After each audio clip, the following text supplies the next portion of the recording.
Hello, I'm Scott Duffy, and this is my strategic analysis and career plan for D.R. Horton Home Builders. D.R. Horton was founded in 1978 and has grown to become America's largest home builder by volume. The company operates in over 33 states and focuses primarily on entry-level and move-up buyers, which places it directly in the middle of the housing affordability conversation in America. What makes D.R. Horton strategically interesting is its scale and operational efficiency.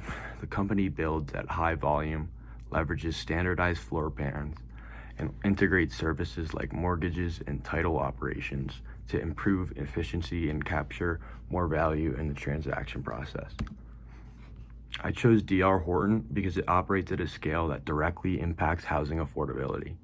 Production home builders like D.R. Horton influence supply in a way that boutique builders simply cannot. If housing affordability is a national challenge, then scale matters.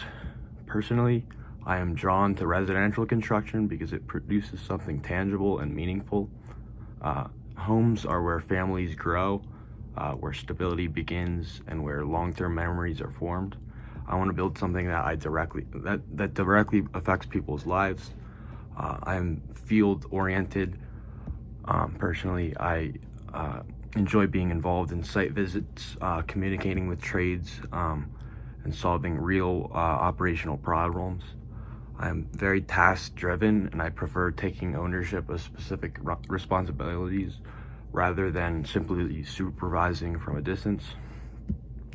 And for me, D.R. Horton represents an opportunity to continue housing at scale while continuing to grow as an operational leader.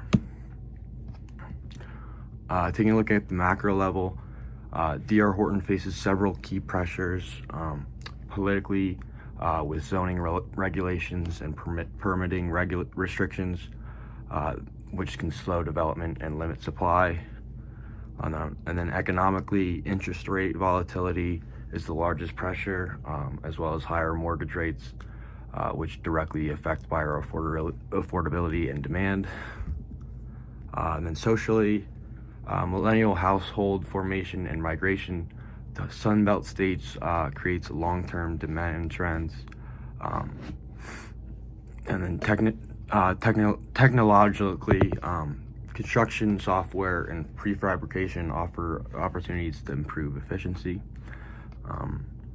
Environmentally, energy standards and climate risks affect building requirements. And then finally, legally, the building codes and labor regulations must be strictly followed.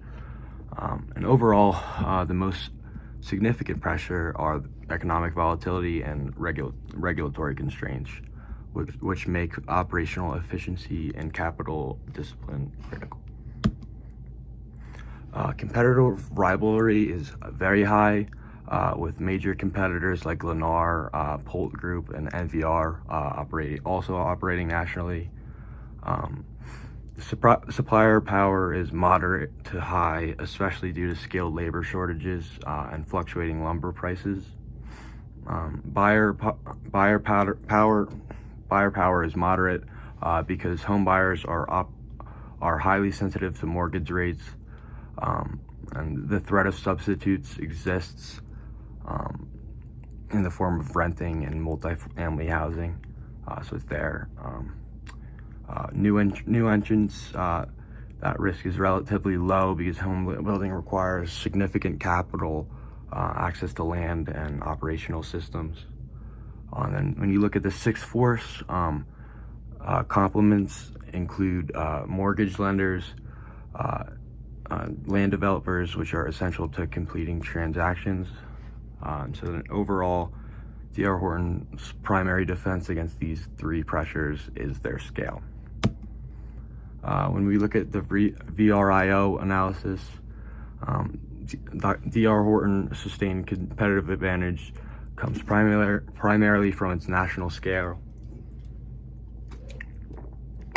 and operational systems. Its land bank is valuable and relatively rare, although not impossible to imitate. Then brand reputation provides trust and recognition, particularly among entry-level buyers. Its integrated mortgage services add efficiency and capture additional margin. When organized effectively, these resources allow D.R. Horton to maintain a sustained competitive advantage in a highly cyclical industry. At the business level, D.R. Horton primarily follows a cost leadership strategy. The company relies on standardized floor plans, bulk purchasing power, efficient production cycles, and geographic diversification. However, there is a strategic tension between speed and quality. Production builders must balance affordability and efficiency while maintaining construction standards. This tension becomes one of the central strategic challenges for D.R. Horton. At the corporate level, D.R. Horton uses a combination of build, borrow, and buy strategies. It builds international construction systems and standardized operational processes. It borrows through land option contracts and joint ventures to reduce risk exposure. And then it buys smaller regional builders to expand geographically and increase market share. The overall corporate focus is scale, capital discipline, and diversification across markets. The company faces several key challenges. The first is interest rate volatility, which affects demand.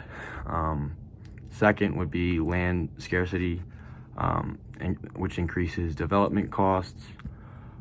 Third is the amount of skilled labor shortages, which impact build timelines, and also cost. Fourth is maintaining consistent quality at scale is very difficult. And then finally, fifth is regulatory complexity, increases cost and slows production. Among these, maintaining quality at scale stands out as both a risk and an opportunity. My first recommendation is expanding land discipline through a stronger land light strategy. By increasing land option contracts and reducing balance sheet exposure, D.R. Horton can improve return on invested capital and protect itself during housing downturns. This strengthens resilience in a cyclical market. My second recommendation would be implementing a structured field and trade training program. In production home building, quality problems are often training problems. I would recommend standardized quality benchmarks for each construction phase, mandatory onboarding for subcontractors, and structured leadership development for field supervisors. This approach improves quality without significantly increasing cost or slowing production. Improved training reduces rework, warranty claims, and long-term reputational risk.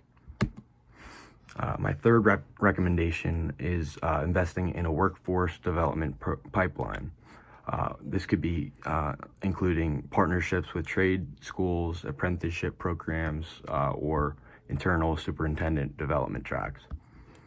A stable and well-trained labor force improves consistency and reduces long-term execution risk. In a labor-constrained environment, workforce development becomes a strategic advantage. I apply the build, borrow, and buy framework to my own career development here. I will build internal capabilities like my communication skills, field leadership, and scheduling mastery, and cost expertise through experience. I will borrow knowledge from mentors, senior project managers, and experienced trades, and then I will buy additional capabilities through certifications, continuing education when necessary. Like D.R. Horton, Long-term success requires disciplined capability development. In 1 year, I aim to secure an entry-level field or assistant project management role and master production systems. Then in 5 years, I want to be managing projects independently and developing strong trade relationships. And then in 10 years, I hope to influence division-level operations and improve quality systems. In 20 years, my goal is to reach senior leadership while maintaining financial stability and strong family balance. Success to me means stability, meaningful work, and the ability to support my family without being overwhelmed by my career. In conclusion, D.R. Horton's competitive advantage comes from scale, capital discipline, and operational execution. However, sustainable success requires balancing affordability with consistent quality. My goal is to become an execution-focused leader who contributes to improving production systems while maintaining craftsmanship and integrity. Execution excellence is the foundation of sustainable scale. Thank you.